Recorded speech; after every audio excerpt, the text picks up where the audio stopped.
Muy buenas tardes, nosotros somos Yo Space y hoy les vamos a presentar a Zephyro. Nosotros somos el único equipo de la región oriente del país y estamos ubicados en el estado de Puebla. Venimos de la Universidad UPAEP y esta edición, este es el equipo que nos acompaña y que hoy nos trajo frente a ustedes.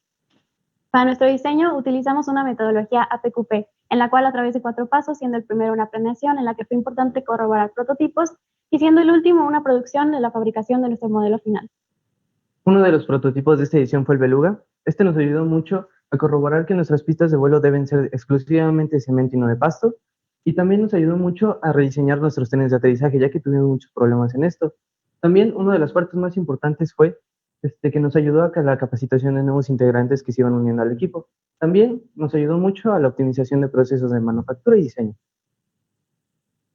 Para esto tuvimos un objetivo de misión principal, que fue crear una aeronave aeronavegable ligera y capaz de cargar hasta 6 rondas de vuelo su carga útil. Para esto también propusimos objetivos de diseño específicos. Como lo fueron que nuestra aeronave tuviera un peso en vacío de aproximadamente 5.8 kilos, que nuestro consumo en potencia fuera entre 850 y 873 watts, que nuestra aeronave fuera fácil de manufacturar y fácil de reparar, también tener en cuenta los dimensionamientos de transporte que nos proporcionaba la universidad y sobre todo en esta edición, cumplir con una prueba de vuelo.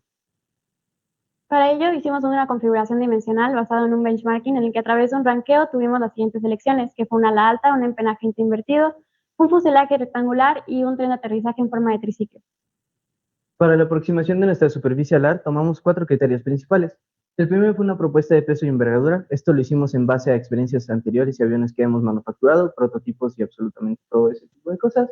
También la propuesta 2, que fue unos parámetros geométricos. La 3, que fue una definición de relación empuje-peso. Esta aproximadamente Zephyro tiene entre 0.4 y 0.5. También el punto 4 y último, una comparación de superficie alar y potencia disponible. Esto lo consideramos ya que muchas de las pruebas de vuelo que se hacen y de rondas de vuelo no se toman en cuenta ya que se nos exceden en el wattaje. Para las condiciones atmosféricas, estas se realizaron con aproximadamente la altura de lo que es la pelopista y también un rango de temperaturas entre 25 y 30 grados, que era aproximadamente en el rango de horas y el rango de temperaturas que se iba a estar volando en la competencia. Para el perfil del ala decidimos utilizar el Epler 423 debido a dos principales factores. El primero fue por manufactura. El Epler 423 consideramos que era muy fácil de manufacturar y teniendo en cuenta con muchos otros perfiles tuvimos problemas entre el 80 y el 100% de la cuerda, ya que al manipularlo se rompían muy fácil. Y el segundo criterio fue precisamente su fineza aerodinámica. Consideramos que el Epler 423 tiene muy buena relación CLS de alfa. Para el perfil del empenaje decidimos utilizar un AK0012. Esto debido a que la configuración de Zephyro tiene un brazo de palanca muy importante entre la sujeción de ala y el empenaje. Entonces decidimos utilizar un perfil bastante estrecho y simétrico, fácil de manufacturar, para reducir el peso del empenaje. También otro punto muy importante de esta edición fue utilizar el túnel de viento didáctico que nos proporcionaba la universidad. Este tiene algunas limitaciones como la velocidad máxima del flujo es de 8 metros por segundo y también la sección de prueba del mismo. Utilizamos este túnel de viento para corroborar lo que nos mostraba el software y su gráfica, y como podemos ver aquí, podemos ver del lado derecho la gráfica del software y del lado izquierdo la gráfica de las iteraciones del túnel de viento. Después, comparándolas, pudimos observar que tenemos muy buenos resultados. Esta es la configuración alar después de hacer aproximadamente 5 iteraciones de lo que venía siendo diferentes alas, diferentes parámetros. Decidimos quedarnos con esta, que era la que cumplía con los objetivos de misión y cumplía mejor los objetivos de misión. Este es un poco de lo que es nuestra distribución de alas. Estas son las poleas de la nave, que es básicamente cómo dice y cómo se comporta. Y de la distribución de masas, lo que más nos importaba era que el CG estuviera alineado con el centro aerodinámico de la cam. Eso también nos ayudó a geometrizar el ala. Para la parte de estabilidad, analizamos nuestros movimientos en 2 ejes, el longitudinal y el lateral. Para nuestro eje longitudinal tenemos un geoperiodo y un fugoide, de los cuales, a través de los valores arrojados por el software y comparados con tablas de estabilidad, pudimos determinar que nuestra aeronave era estable en este eje. De igual manera, en el eje lateral tuvimos el movimiento en roll, dodge roll y en spiral, los cuales también se compararon con estas tablas y arrojando los valores del software, comparamos que también era estable. Después, para parte del proyecto eléctrico, nos importa mucho tener una amplia relación con el área de desempeño. Es por eso que esta área nos arrojaba resultados de envergadura y superficies alares diferentes, con las cuales se realizaron iteraciones para comparar la potencia en relación a la configuración eléctrica. Con esto logramos determinar que el ala 5 era la que mejor nos convenía, ya que nos mantenían un rango de potencia óptimo. Estas fueron nuestras configuraciones con los componentes y de manera tenemos una potencia de 529 watts con un empuje peso de 0.5. Para la parte del diagrama eléctrico tenemos la siguiente distribución de nuestros componentes. Esto también ayuda a la distribución de masas y tener un mejor enrutamiento. En la parte del plano podemos observar también cómo están alineados nuestros servos. Después, para la parte de configuración de control de vuelo, fue muy importante reducir la atenuación de las señales y también el ruido que ésta nos provocaba. Es por eso que conectamos cada servo a su canal receptor para así tener un mejor rango de movimiento en nuestras superficies y controlarlas de manera no solamente mecánica, pero también eléctrica. Para la distancia de despegue y aterrizaje se hicieron los cálculos pertinentes y de esta manera logramos corroborar que en ninguna de nuestras rondas de vuelo nos íbamos a pasar de los 60 metros. También consideramos una precarga en nuestra última ronda de vuelo para lograr llegar a la velocidad deseada y de esta manera no pasarnos de la distancia permitida. Aquí tenemos unos datos estandarizados, en la tabla podemos observarlos. En esta es importante recalcar el peso en vacío de 5.8 y nuestros factores calculados de carga máximos y mínimos 1.17 y 1.33, ya que estos nos muestran la maniobra cuando tenemos viento a favor y viento en contra. Para el envolvente de vuelo podemos observarla con un factor calculado de 1.45, al cual se le decidió agregar un factor de seguridad de 0.5, obteniendo nuestro envolvente con un factor de 2. Para la parte de la estructura de ala y empenaje se decidieron utilizar los mismos materiales. Después de hacer nuestros cálculos y saber los factores de carga que tenía nuestra aeronave y cuánta carga necesitaba aguantar, decidimos corroborar con una tabla de maderas mexicanas, que en este caso fue la Fitecma, que nuestros materiales escogidos iban a aguantar estas cargas.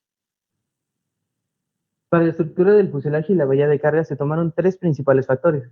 El primero fue su facilidad de manufactura, por ende, estos tienen su forma tan característica que es rectangular, y una alineación múltiple de los centros de gravedad. Esto quiere decir que queremos alinear el centro de gravedad de la bahía de carga y de la misma aeronave para no cambiar los parámetros de la estabilidad de la aeronave.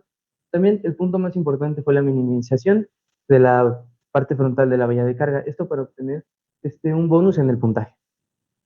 Para la parte del tren de aterrizaje, la configuración del tren delantero decidimos optimizarlo para que fuera más eficiente para la manufactura y de esta manera decidimos corroborar nuestro diseño con pruebas estructurales, en las cuales dejamos caer nuestra aeronave de una altura de 0.5 y de 1 metro con un peso de 10.200. Con esto configuramos que nuestro diseño era óptimo. Esto es lo que fue un pequeño ensamble de lo que es Zefiro. Y para las pruebas estructurales experimentales, la primera fue nuestra pared de fuego. Sabemos que aproximadamente nuestro motor tiene una tracción de 43 newtons y con esta prueba pudimos corroborar que aguanta aproximadamente 3.8 veces más de lo que estábamos esperando. Otra prueba estructural fue el laguero transversal, que es el que le da el día a nuestras alas. Esos 109.9 newtons son la carga alar que necesitamos en nuestra última ronda y por ende pudimos corroborar que aproximadamente este larguero transversal aguantaba 2.68 veces más de lo que esperábamos. Para las pruebas estructurales hicimos una carga puntual que simulaba el peso y también una carga B, que es una carga distribuida simulando la carga alar que tiene nuestra aeronave. Igual nos pudimos dar cuenta que para la prueba A aguantaba 2.85 veces más y para la prueba B 2.68 veces más. Y llegamos a nuestra parte más importante. Para nosotros fue la ronda de prueba de vuelo, en la cual obtuvimos muchos aprendizajes y retroalimentación para el equipo y pudimos validar ciertos puntos. Nuestro avión prototipo tenía un peso de 8.7 kilogramos y entonces tuvimos que disminuir ese peso para poder cumplir con los alineamientos. Teníamos también una potencia dinámica, tuvimos una tasa de descarga de 15% de la batería en una ronda de vuelo de aproximadamente 1 minuto. Con esto llegamos a las siguientes conclusiones para nuestra aeronave piloto. Para poder alinear el CG y eliminar el lastre que teníamos, logramos realizar ciertas aligeraciones en empenaje y fuselaje. De esta manera no cambiamos ningún parámetro aerodinámico ni estabilidad y pudimos lograr la alineación de nuestros ejes. Y es así como llegamos a nuestra aeronave final, la cual podemos observar en el CAD y algunos de los procesos que aún se encuentran en manufactura. Esto sería todo por nuestra parte. Muchas gracias. Muchas gracias por estar con nosotros. Ok, justo estaba por decirles que les falta 1 minuto. Su tiempo fue de 9 minutos con 8 segundos. Bien ahí, bien tomado ese tiempo. Gracias. Ok, vamos a comenzar con la ronda de preguntas y respuestas. Aquí sugiero comenzar con el ingeniero Rebo. ¿Nos ayudas, por favor? Sí, claro que sí. Bien, pues primero que nada, felicidades por su presentación. Creo que se dio bastante buen trabajo. También creo que está clara y trataron de abarcar la mayoría de los puntos de su proyecto. Entonces, felicidades. Igual el tiempo creo que estuvo bastante bien. Em, Tengo un poco de duda respecto a las rondas de vuelo que hicieron, bueno, a las pruebas de vuelo que ya hicieron en físico. Eh, ¿Qué problemas tuvieron y cómo lo solucionaron? ¿Qué creen que fue lo que, como de los inputs que tuvieron a partir de las pruebas ya experimentales, que llevaron a un rediseño de su prototipo?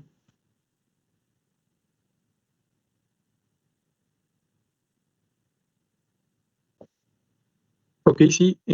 La verdad es que en la prueba de vuelo no tuvimos problemas estructurales. Se probó el avión, como se muestra en la diapositiva anterior, casi en sus máximas capacidades de diseño previo del prototipo.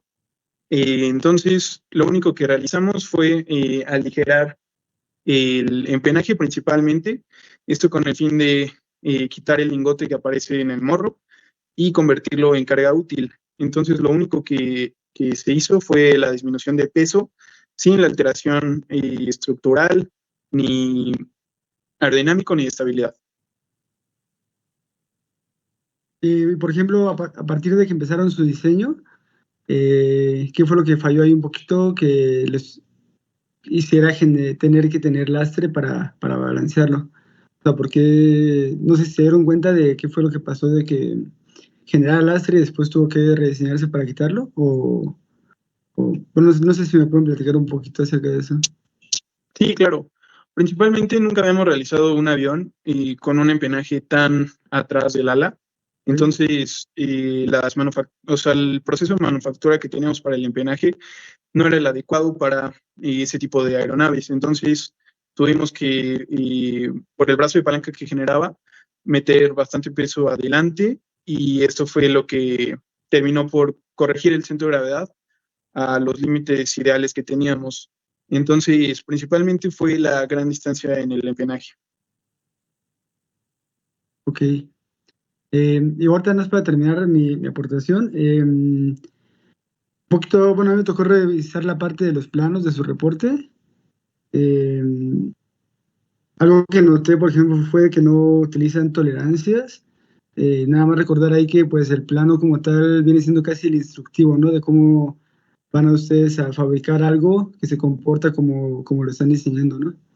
Entonces creo que vale la pena que le inviertan un poquito más a sus planos para validar que el prototipo que están construyendo se apega a lo diseñado y pues realmente se va a comportar como está diseñado, ¿no? Eh, entonces, nada más como comentario y pues gracias por su presentación. Suerte en las rondas de vuelo. Ok. Adelante, Adrián, si nos ayudas con tus comentarios. Hola chicos, ¿cómo están? Pues primero felicidades, gracias por estar participando aquí en el evento de Design MX. Igual sumarme la felicitación. Creo que en cuanto al contenido visual y los elementos que pueden aportar ustedes como presentadores, estuvo bien.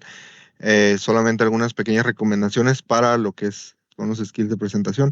En cuanto a la información vaciada y lo que es el tema de las transiciones, yo recomiendo que hagan unas pautas en cuanto a ciertas transiciones. Detecté entre 2 y 3 transiciones de 2 segundos o menos de 2 segundos, donde el contenido visual eran gráficas que pues tal vez ocupaban de nuestro entendimiento para poder digerir la información. Una de ellas fue la polar de la aeronave. Es imposible poder ver la polar de la aeronave en una transición de 1 o 2 segundos. Entonces, esa es una recomendación. También sentí en otro cambio que casi saltamos una disciplina entera. Luego, dentro de las otras recomendaciones, el uso de unidades. Hay unidades que sí se mencionan en ciertos conceptos y otras unidades que están abandonadas y no son valores adimensionales, ¿no? En cuanto a la cantidad de uso de decimales, esto lo vienen arrastrando un poquito de la parte del reporte y también en la presentación. De pronto decidimos utilizar 4 decimales cuando tenemos otros valores que nada más utilizamos 1 o 2 decimales. Entonces ahí pues para discretizar y saber cuál es el estándar que vamos a usar, ¿no? Todo esto, lo anterior, entre unidades y decimales, pues me hace recomendar que simplemente, tal vez cuando ya lleguen a trabajar, van a tener que trabajar con el ASME Y14.5, que es simplemente un estándar, ¿no? De dimensionamiento y tolerancias. Nosotros lo esperamos, entonces trabajen en esa parte. Esa es una recomendación. Otra de las recomendaciones, yéndonos a la parte de proyecto eléctrico y desempeño, primero me gustaría preguntar qué pasó con el empuje dinámico, cómo hablamos de velocidades ahí, o sea, cuál es la velocidad mínima con la cual la aeronave debe estar realizando la misión y cómo es que se logra a través de esta combinación de sistema de propulsión. ¿Alguien que me pueda platicar un poquito de eso? Ya que no lo vi mencionado.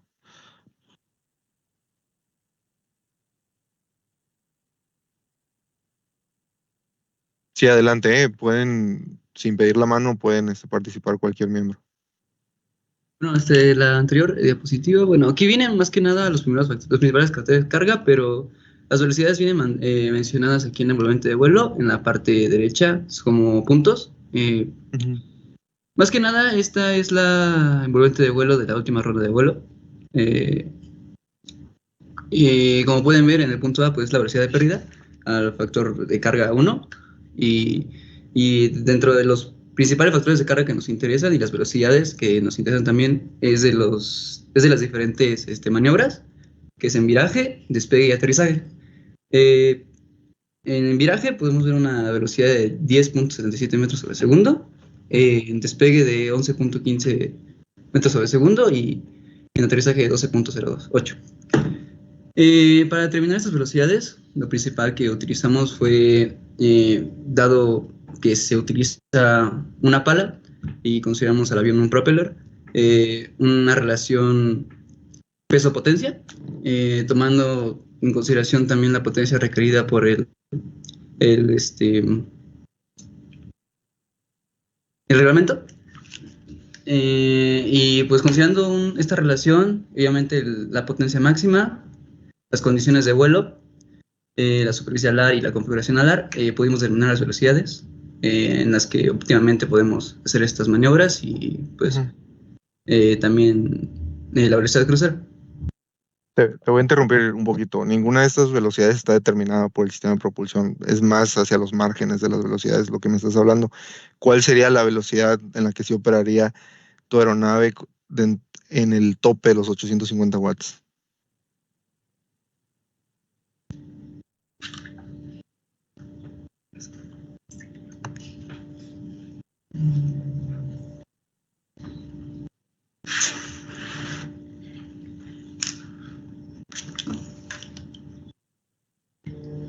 Sí, en la parte eléctrica nosotros hicimos iteraciones. Estas iteraciones fueron incluidas para estas velocidades que comenta mi compañero anteriormente. Justamente en estas iteraciones que realizamos nos daban configuraciones aproximadas de 11 metros sobre segundo de velocidades, pero finalmente nosotros pudimos comprobar esto en la ronda de vuelo, ya que en la ronda de vuelo nosotros estábamos contemplando, de acuerdo a nuestro prototipo, un peso de 5 en vacío y 8.7 en el momento en el que se voló. Entonces, con base a eso, nosotros pudimos ver que las velocidades con lo que habíamos plantado en el prototipo eran las adecuadas, ya que la distancia de despegue fue casi la misma que estábamos pronosticando. Entonces, realmente pudimos comprobar las velocidades que estaban siendo de acuerdo al sistema eléctrico en la prueba de vuelo. Ok, voy a interrumpir, cortar la pregunta, e igual échenle un ojito, al parecer no hay ninguna velocidad justificada aquí en el proyecto, pero pues es muy importante cuál es la que desarrolla el sistema de propulsión. Únicamente hablamos de empuje estático, incluso el empuje estático estaría bien que lo relacionaran en gramos por watt cerca de la operación límite de los 850 watts. Sé que la mencionan sobre los 863, pero valdría la pena que ese sea el valor. Y me quiero ir un poquito al tema del sistema de puntuación. Me gustaría que me platicaran un poquito de las decisiones de diseño que tomaron, a grosso modo, para poder maximizar el sistema de puntuación. No hablemos de elegir Arialar, etcétera, sino decisiones muy específicas en cuanto a ciertos componentes que en esta edición dejaron de ser lo que tradicionalmente hacíamos o hacían ustedes en competencias pasadas con los nuevos requerimientos. ¿Qué tal? Sí, bueno, nosotros para el puntaje, bueno, claro, observamos la ecuación que proporcionaba el reglamento, pues fue de las ecuaciones que más analizamos porque observamos que habían varias, pues, dimensiones que afectaban directamente al puntaje. Una de ellas era la sumatoria de los aspect ratios de las superficies hipersustentadoras. También tomamos en cuenta el área frontal de la valla de carga, lo cual, bueno, nos dio la fineza del fuselaje también. Y tomamos en cuenta la relación de la carga útil con el peso en vacío. Nosotros graficamos esta como función en GeoGebra y vimos que había una tendencia a los valores que nosotros utilizamos. Entonces, los valores que escogimos fueron cuando el incremento del puntaje dejaba de beneficiarnos y empezaba a perjudicarnos. Ok, perfecto, chicos. Yo no tengo ninguna otra pregunta, únicamente me gustaría cerrar con que hay algo que no comenté al inicio. Creo que me parece una excelente idea que ustedes estén planteando a través de su planeación, obviamente, llegar a volar la aeronave. Al parecer, pues se ve el video en el campo de vuelo donde va a suceder el evento. Entonces, muchas felicidades. Yo creo que eso los acerca más a conocer su aeronave, conocer el desempeño de ella y habla muy bien de la gestión que tuvieron, ¿no? Entonces, ojalá tengan mucho éxito y realmente lo que veamos volar es lo que ustedes prometen. Entonces, eso sería todo de mi parte. Ahora me toca a mí. Bueno, primeros comentarios. Muchas felicidades, chicos. Qué bueno que están aquí con nosotros hoy. Me gustó mucho la parte inicial en la que comienzan trabajando con un modelo que no es el avión entiendo que con la finalidad de capacitar al equipo. Eso es muy bueno, sobre todo en la parte de las transiciones entre generaciones en la universidad, vaya. Ajá. Ese es un punto que les va a hacer perder mucho menos información cuando los miembros del equipo más viejos pues se integren al ramo laboral. Por otro lado, y este es mi segundo comentario, noté en el diagrama BN de la presentación que es muy distinto al diagrama que colocaron en el reporte. Según mis datos. Ok. Ajá, es importante que tomen en consideración esos cambios. No digo que no hagan cambios con respecto al reporte. Sin embargo, sí deben de comentarlos y hacer énfasis en que están haciendo una mejora del proceso. ¿Por qué? Porque por tiempo, por continuación del proyecto, se puede dar ese cambio de información. Sin embargo, es bueno que lo comenten de manera explícita porque en ocasiones pues nosotros perdemos esa noción, ¿no? de qué se está mostrando en el día de hoy con lo que nos reportaron en papel. Ahora, esos son mis comentarios. Mi sección de preguntas. Ustedes comentan que se basaron en los reportes o en los proyectos anteriores para seleccionar un motor y una hélice. Eso es muy bueno porque habla de la continuidad de su proyecto. Sin embargo, yo les pregunto, para este avión específico, ¿hicieron el cálculo de una hélice ideal, no comercial, ideal, que presente las mejores características para su aeronave y poder discernir una hélice comercial restringida por reglamento que cumpla o exceda esas características?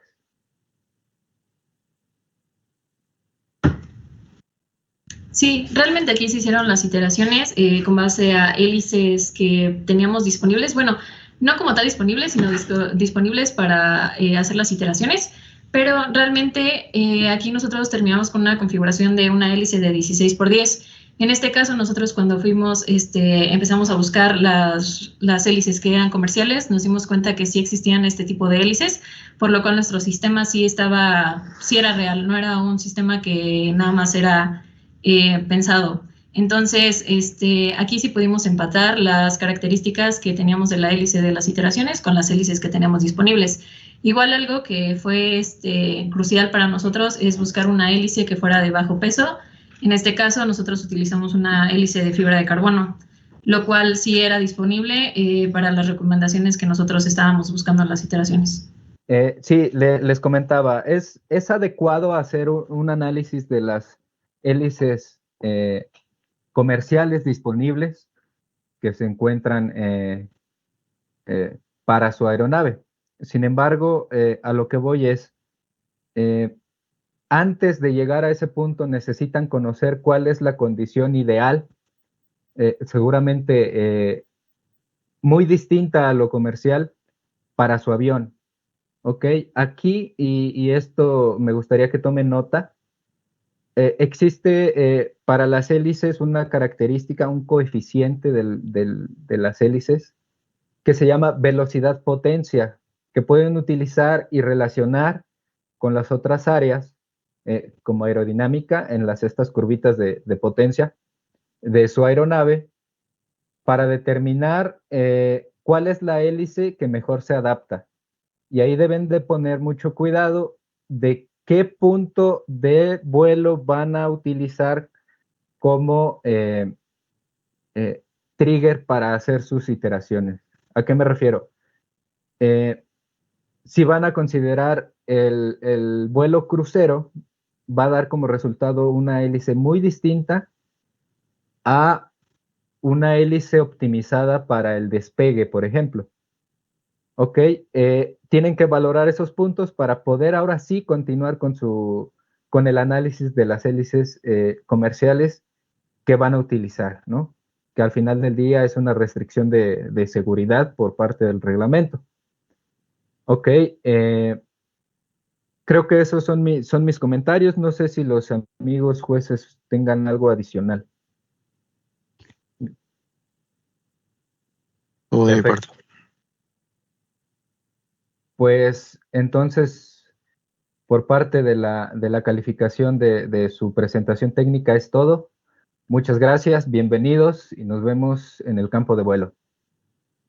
Claro que sí, muchas gracias a ustedes también por toda su retroalimentación y sus preguntas. Nos vemos pronto.